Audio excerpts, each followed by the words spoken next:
Hello guys, welcome to tjstech. Today we're looking at the iPhone 10 gestures.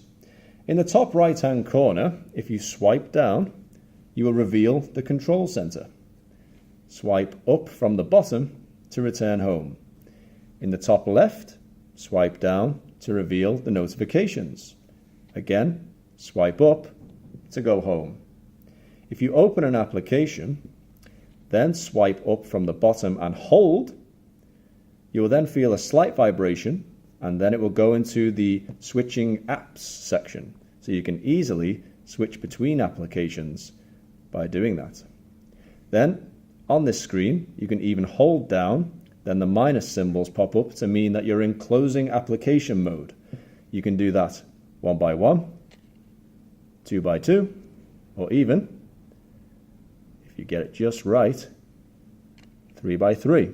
So it's a lot faster to close down applications now. You can even just tap the minus sign to get rid of an app.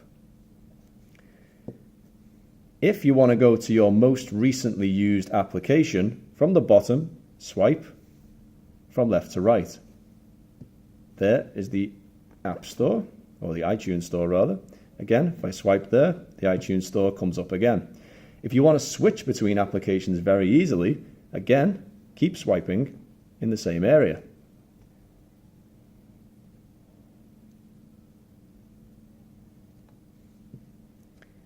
From the home page, if you swipe down, you then get into the search section, so you can search for applications easily on your iPhone 10.